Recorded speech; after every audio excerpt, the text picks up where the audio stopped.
اس میں بہت سارے اذکار و ادعیاء ہیں کہ جو رات کے وقت سونے کے وقت ہمیں پڑھنے چاہیے، کیونکہ نبی مکرم صلی اللہ علیہ وسلم نے فرمایا کہ جو شخص کسی جگہ لیٹے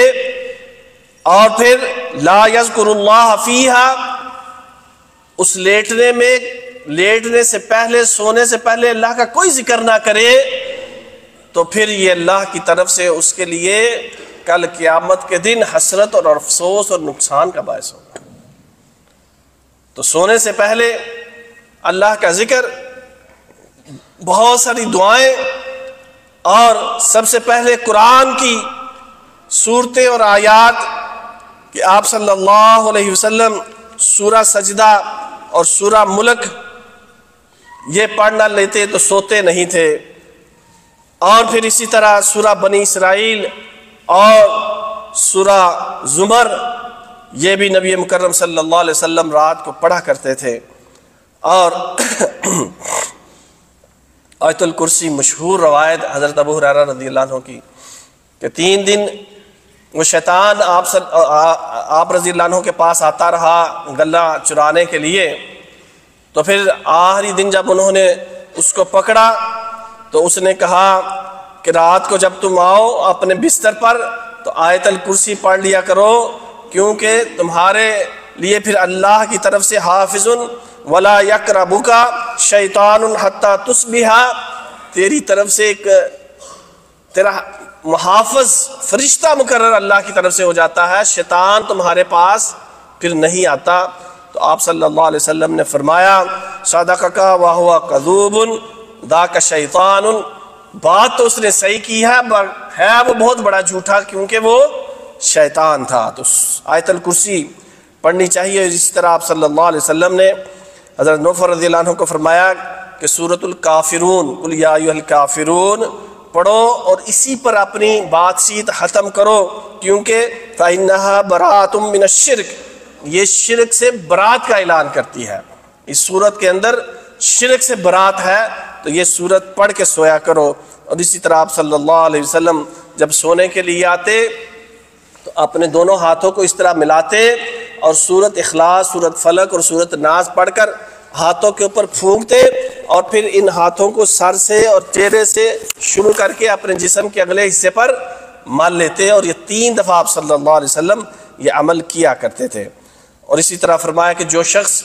رات کو سونے سے پہلے سورۃ البقرہ کی آخری 2 آیات آمن الرسول بما انزل الیہ من ربی، یہ والی آیات دونوں پڑھ کے سوتا ہے تو یہ دونوں اس کے لیے ہر مصیبت سے، ہر پریشانی سے، ہر آفت سے بچانے کے لیے کافی ہو جاتی ہیں۔ ایک شخص آپ صلی اللہ علیہ وسلم کے پاس آیا اور کہتا ہے کہ مجھے بچھو نے کاٹ لیا اور بڑی سخت شدید مجھے اس سے درد ہو رہی ہے۔ تو آپ صلی اللہ علیہ وسلم نے فرمایا اگر تم رات کو یہ کلمات پڑھ لیتے اعوذ بکلمات اللہ التامات من شر ما خلق، تو پھر تمہیں بچھو یا کوئی بھی جاندار جو ہے نقصان نہ پہنچاتا، کہ اللہ کی پناہ میں بندہ چلا جاتا ہے ہر مخلوق کے شر سے۔ اور تسبیح فاطمہ،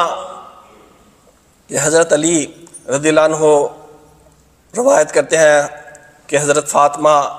رضی اللہ عنہ آپ صلی اللہ علیہ وسلم کے پاس گئیں اور خادم اور لونڈی لینے کے لیے کہ سارا دن کام کر کر کے تھک جاتی تھیں، تو کوئی ساتھ میں تعاون کرنے والا مل جائے تو آپ صلی اللہ علیہ وسلم نے ان کو یہ تسبیح بتائی، معروف تسبیح ہے کہ سبحان اللہ 33 مرتبہ، الحمدللہ 33 مرتبہ اور اللہ اکبر 34 مرتبہ پڑھ لو۔ فرمایا یہ تیرے لیے کسی خادم اور لونڈی سے زیادہ بہتر ہے۔ اور اگر بندہ یہ پڑھ کر سوئے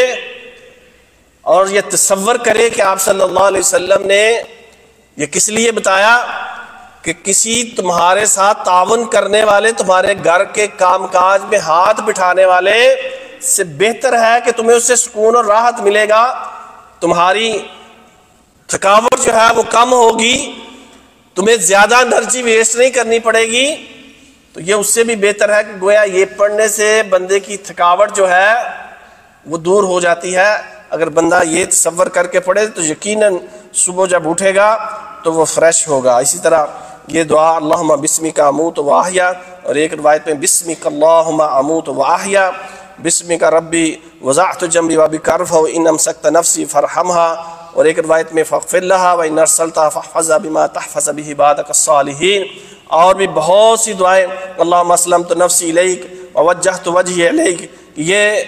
دعا بندہ پڑھے تو آپ صلی اللہ علیہ وسلم نے فرمایا کہ یہ دعا آخر میں پڑھو،